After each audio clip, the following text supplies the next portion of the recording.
I'm driving home in the snow. Let me see if I can kind of turn it because it should let me, I believe. But you want to pay attention and go at, you don't want to be speeding. Like when it's snow and stuff like that, you just want to be able to drive at, let me see if it'll let me turn this. Rotate device. Here, let me see if I can rotate it back up. Anyway, y'all can't see past that. We're gonna have a catty corner like this, right? So you guys can somewhat see past this tripod or whatever. I thought there was a way to rotate this because I'm trying to show you guys how much snow is actually out here on these streets and how to drive in the snow. How to drive in the snow, it doesn't matter what city you're in, just take your time. Just go slow enough. You don't need to be flying down the street. The speed limit right then is 45 miles per hour. I've been driving in the snow since I was 12 and 15 years old or whatever age I was. And so I know how to drive in the snow at, I guess, the regular speed limit, but I don't even do that. I take my time when I'm driving in the snow out here. The snow is not as bad as people make it out to be because they done shut down the whole city. Just like, I guess, other cities, it's like people, they feel like they're ill equipped nowadays to be driving in the snow. But what I wanted to talk to you guys about for a second was this. Um, we just went through, for a lot of us, is probably the most difficult time of year to go through, and that's the holidays. When you look up and you have blinked and a lot of your relatives have died and gone on to heaven, or your old friends have died, and or you have just lost a lot of contact with people. And so a lot of us are grieving. We're grieving not only the loss of people who have passed away, but we're also grieving for relationships that maybe just didn't even work. You know what I mean? I got friendships that I realized was not working for me in that year of 2025. Not because nobody told me that it wasn't working, is because I could see clearly. The older that I started to get, I started learning more and more about myself.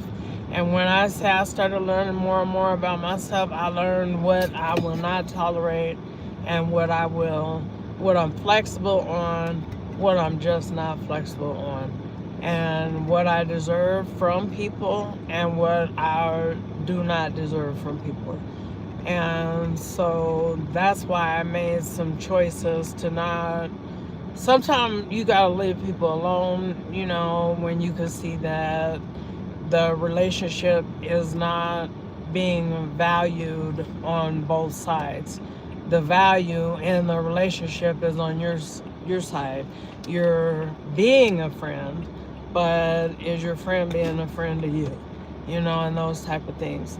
Now here, as I'm going further into my 50s, because I'll be 52 on the 18th of this month, I really know that I'm not going to sit up there and hold on to anything that deserves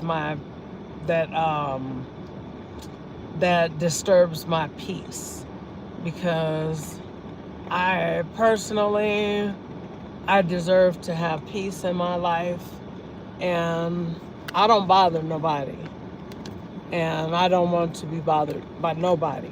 When I say by nobody, I'm talking about even if it was at my church. Do not disturb my peace. Even if it was at my job, don't disturb my peace. Because I have peace in my life at my house.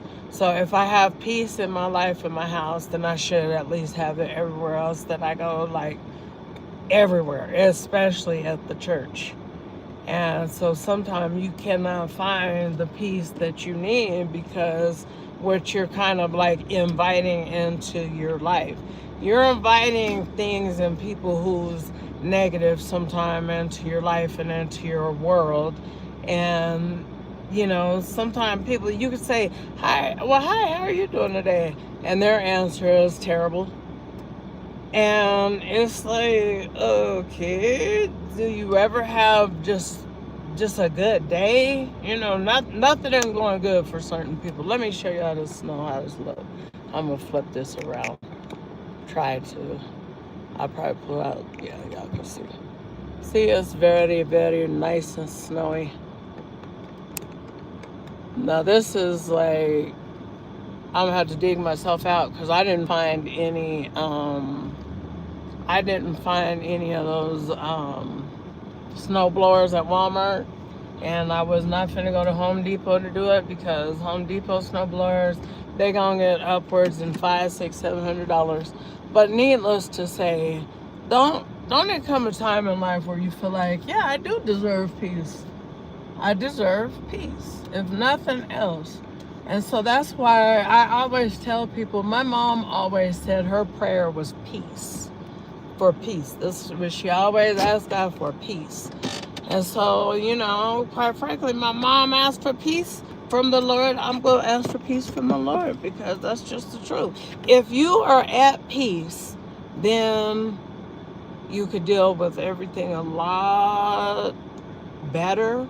Like even worrying. If your heart is at peace, then you're not sitting up there worried about these little trivial things. You know what I mean?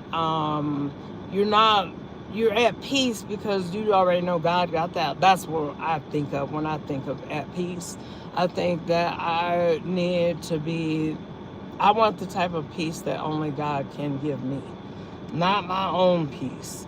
Not just peace of mind, but I just think that that's important and that's what we deserve, as God's children. And thank you for the nice compliment.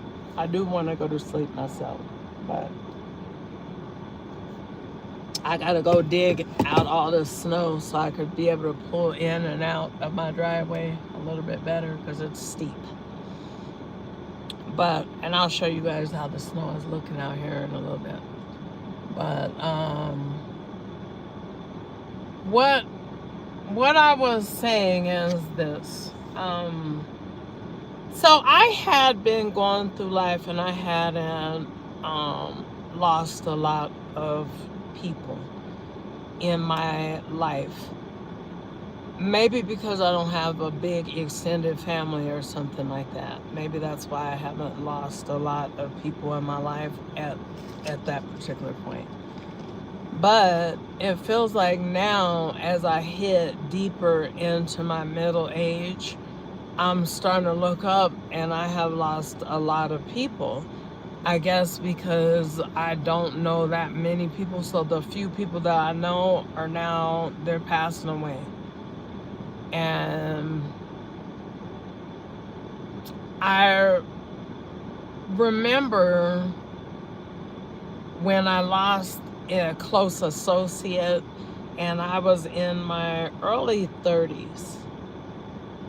And so she was about her mid-30s, about 35. And this close associate, I worked with her. So all she ever wanted was to have a baby, and she wanted to do it in order: buy a house, no, get married, buy a house, have a baby, however the order would go. But she wanted to end up being a wife and mother and stuff like that. And so apparently that's what she asked God for. I didn't ask her, well, what was your prayer? But apparently it was what she prayed because that's what God gave her. This particular girl, she had lupus. And at the time, I guess I didn't know that lupus was such an illness that could take you out. And so one day I talked to her. 2 days later, I called her. Her husband says she had died. And I had no idea. But before she died, God made sure, remember I just said husband?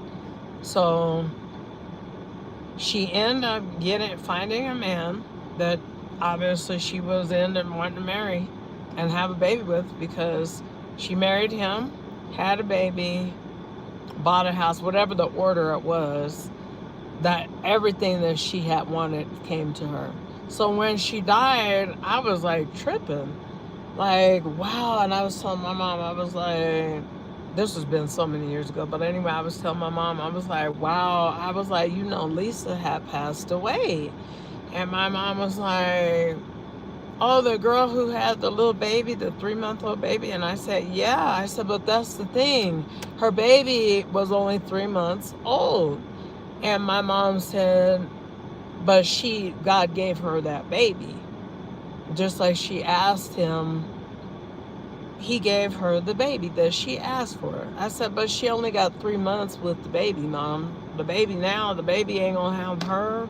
She obviously, she's not gonna have the baby, she's gone on to glory. And so anyway, my mom was like, you don't hear me. God gave her what she asked for. She gave her a husband, he gave her a baby, and he even gave her a house. God gave her everything that she asked him to give her. And so I was still, it took me a while to catch it, because I'm finna let that free game go right over my head and miss the point. The point is that you have got to find a blessing in every single thing in your life, every aspect of your life, every part of your life. You have got to find a blessing in, I don't care how bad it feels, how it may sound, you have to realize and recognize your blessing, because of the fact that she didn't live to be, have that baby until she was like, the baby turned 30 and she was however many more years older than her child. She didn't watch her baby grow up, did not mean that God did not bless her with that baby. Because God had blessed her with that baby. That very baby. He blessed her with that husband. And I don't know if she wanted the house, but I can imagine it was probably part of it. You know what I mean? He blessed her with that house. He blessed her with everything that people want to do in a certain order. A lot of people, in order for life to kind of be right. So after I realized this free game that my mom was like giving me, like, you don't get it.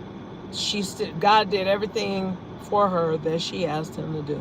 And then when I finally got it, I take death in a way like, I have to think of how long I had the person, and that I even had the person in my life, even if they're young. After that lesson that my mama taught me and stuff like that about death and how good God was even in death, I have to look at death differently. Like, losing my mom by the time she turned 90 years old does not make it easier that, I lost my mom when she was 90. Oh, but she was 90. So sometimes people may say the wrong things to other people, like, well, she's in a much better place, maybe, if you don't know what to say, it's best just to tell the person, I'm here. That's all you have to do when somebody loses somebody. But in the meantime, I treat death as, I will still figure out the blessing. The blessing was that I even met that person, period. And yeah, the blessing is that, for me, is the real blessing when it comes to my mom, that I have to always realize, is that my mom lost her husband, my father, when she was like 55 years old. And when she lost my dad, she continued to live all those many years later, right? another 35 years. She didn't remarry. He left my mom in a position where she wasn't hard up for anything. She had everything she wanted and then something, then some. She didn't live in a nursing home, but she had gone through some things that could have taken her life. My mom had cancer, was diagnosed with cancer 6 months after my dad had died. 6 months, and I was 15 years old, by the way, when my dad had passed away. So when you're 15 years old and you find out that now your dad, you done lost your dad to cancer, and now your mom got cancer, you may not have the same kind of a relationship that you have with God as you continue to grow in God and grow up spiritually, because there is spiritual grow up that happens to any one of us. And so as you grow up more and more, then it's like, well, you understand that God's purpose is his, and God's gonna do what that's why I can't stand when I hear people say, you need to let God be God. Let God be God. God is God.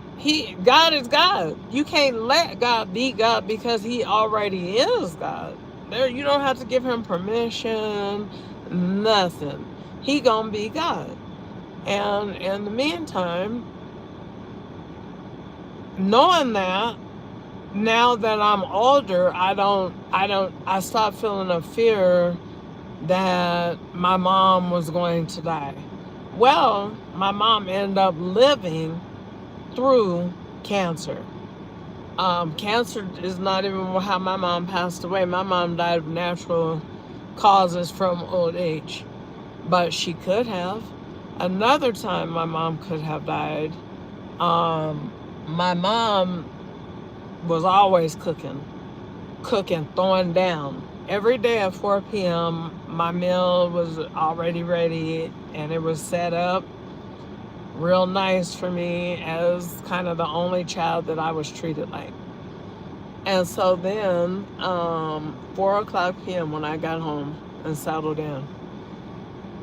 So she was always cooking. And if you thought I could cook, you ain't seen nothing until you had some of my mom's food. So, needless to say, she caught her whole head on fire. And when I wasn't in the house, I was outside. It was during the warm months because she was trying, because I was outside, because, you just was out or in. You don't run in and out. So I was just chilling outside, and here come my dad with a big the coat or a blanket wrapped around my mom's head, and I'm just like bawling out, like crying, like, oh my God, what's wrong with my mom? Oh my God, oh my God. My mom's whole head was on fire, and she was running for the door trying to get outside. So happened my dad was even there, because my dad was always kind of like my husband. He's always out working, always somewhere.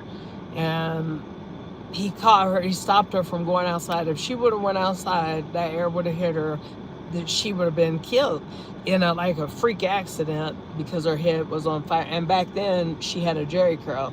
So yeah, she almost died then too. Then she almost died another time. And these are like freak accidental near-death experiences that I have witnessed my mom go through. Not the cancer. The cancer was like, wow. I just thought my mom wasn't gonna make it through cancer, but she did. But needless to say, this other time, she used to love to drink out of straw. So she had she had one of her teeth pulled, where she had a root canal done, I think. And anyway, she was drinking out of a straw. And something that simple, another freak accident, put her in the hospital for 3 months because she had a dry socket, and it caused her a real bad infection. My mom's head was like that, just from dental work. So what I'm getting at is, quite frankly, anything could really take you out. But I have seen my mom overcome so many different things that that's why I said it didn't make it easier that my mom was 90 when she passed away. It was still as hard as it was the hardest thing I've ever dealt with, and I've lost 3 siblings in the month of December. That's when all three I had 3 older brothers, and all 3 of them passed in the month of December. And that's the hardest one was the one on Christmas Eve, because he was my closest brother, and it was on Christmas Eve at 8:08 p.m. And I think he had died by now. It seemed like 20 years ago. But all I want to say is you guys have made it through. I know that I'm not the only person out here that. Oh, somebody said it's 89 degrees in Miami. Wow.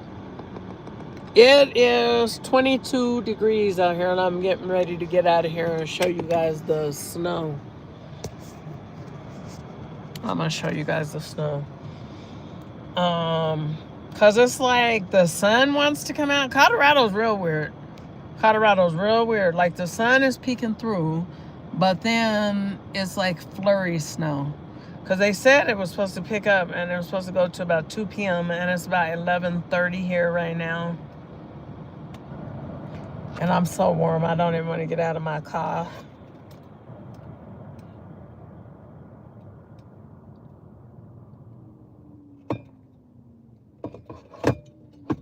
But needless to say, you guys have made it through some tough things. And I have made it through some tough things. But at the end of the day, I could speak for me, and I could speak for you if you want me to. So I could say this. We serve a God that is just good. And even though his timing is not our timing, we want these people with us longer. But look at the time you did have the people, no matter who they are. No matter if it was reversed and it was your 3-month-old baby and you lost your 3-month-old baby. No matter what, you got something to be thankful for. No matter that I lost my mom, no matter that I lost like family members, no matter that I have like grieving friendships that didn't work out, guess what? God is still good. So you still got something to be thankful for. You always will. And you always will. You just have to realize your own blessings. Let's get out and look at the snow, because I'm going to go in my house and get by my fireplace right quick. Whatever. I got this giant purse. So I don't know where you guys live at. Let me see. Somebody said that they were in Miami.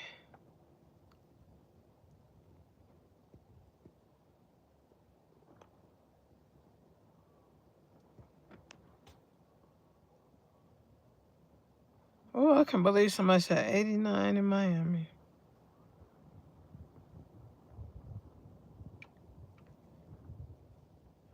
Oh, wait.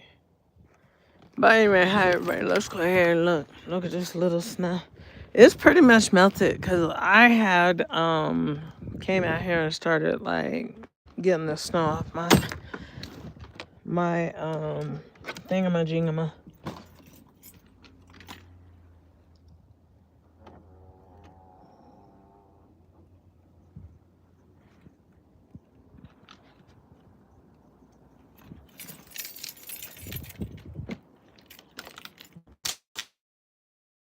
Steep driveway. But anyway, I started getting the snow off the driveway manually. But I'm gonna have to, let me see, I'm gonna turn this around for you guys. See? All this is what I wanted the snow blower for, but they don't even have them in the store. So it's like, I'm not doing that. I got to get my tires. See, there's the snow. All on the trees. I can barely see, But like every now and then the sun's coming out. It's like flurries. I guess you guys can see that. That there's flurries. And it's like it's wanting to blow a little bit of snow. But for this, they done closed down the whole city. They said, whole city, you're closed today. So, with that being said, I just be sitting here thinking, though, about my mother, what she would be doing today. Because we was close. Real close. My little best friend. Oh, you guys listen to, I want to make sure I tell you this. I don't know if it's cold where you live at, even if it's just winter time. Sprinkle some like Comet cleanser around the perimeter of your house. It will make sure that no mouse will come near it. Yeah. And so usually I do it inside of the garage as well. Going across where I feel like a mouse. See, you can see where I sprinkle some here. Let me show you. Because it's cold. And they want somewhere to be. And you don't want no mouse getting up in your garage or anything. So that's why you got to do what you got to do. All right. Okay, well, I may come back later. God bless.